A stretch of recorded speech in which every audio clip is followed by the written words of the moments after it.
Dhimma Tigraay wajjin kan himaa jiran Tigraay sirna federaalizimii Tigraay irraa buqqaasu hoggaa fudhatan himaajin gochuun baay'ee ulfaataadha haala qabatamaa jiru. Dhimma Tigraay wajjin jirus kan hammeessudha. Oromiyaa keessatti haala jiru kan hammeessudha. Inni dogongoran malee yeroo ammatti humnoonni siyaasaa Amaaraatis naannoon Amaaraa akka diigamu barbaadan. Kanaaf walitti bu'iinsa dalgaatis walitti bu'iinsa garaan jiru. Humna mootummaas kan laaffisudha. Yeroo ammatti humni nageenya mootummaa akka malee laafee jira. Inni agartanii Oromiyaa keessatti, Amaaraa keessatti ijoolleen isaan waraanti guuraa jiran tun dhibbaataman guyyaarraa boojamti, guyyaarraa dhibbaataman dhumaa jirti jechuudha. Waxxaramee jira. Likki malee dhifamee jira sirni waraanaa biyya sanii. Kanaaf humna nageenyaa biyyattii irratti illee ba'aa biraa dabaluudha. Kanaaf hamma danda'ametti wanti kun dhaabbachuudha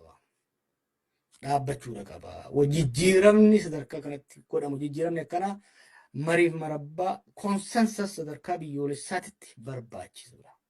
Yeroo ammaatitti mariin biyyoolessaa jedhamus marii kijibaa kan uummattoota biyya sanii hirmaachisaa hin jirredha. Kuni deemee bilxiginnaayyuu adda dhoosa.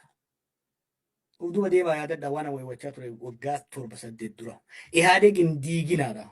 Ihaadeg yoo diigdan takkittiin TPLF fi mootummaa yookiin Tigraay fi mootummaa federaalaa qabdu adda citti waraanatti seenee jechaa turre. Dhagahuu diidaniit Ihaadeg diigan waraansaa gammaa keessaan baane keessa seenee jechuudha. Har'a immoo tarkaanfii kana fudhachuu yoo deeman taate guyyaa tokko qabu yoo itti deeman taate balaa guddaatu biyya sanitti dhiyaachuudhaaf deemuuf ta'a. Kana dhaamsa dabarsuun barbaade. Isaanuma keessaa isaanumatu dhaamsi kun dhufuu akka qabu namoonni achi keessaa yaaddoo qaban warri qalbii qaban ofii dubbachuu waan hin dandeenyeef akka wanni kun dhiyaatu na gaafatanii anis waan itti amaneetiin dhiyeessaa jira. Guyyoota itti aanan kana keessatti tarkaanfii isaan fudhatanis yoo isaan badirraa sirraa'een kan laalu ta'a. Yoo isaan isa deeman taate tarkaanfii akkamitiin dura bu'ama kan jedhu irratti marii kan goonu ta'a. Wantoonni kun keessattuu wantoonni sadeen sun waan waggoota 50 dabre biyya san keessatti hojjetamaa waan pozitiif ta'e kan uf duubatti deebisu rakkoo balaa haaraa kan uumu sirna biyyaa steet Itoophiyaadha. Already laaffattee bututaa jirtu kana kan addaan harcaasu Oromoo fi Oromiyaallee rakkoo hamaaraaf kan saaxilu waan ta'eef laallachaa sirbaa jechuun hin barbaada.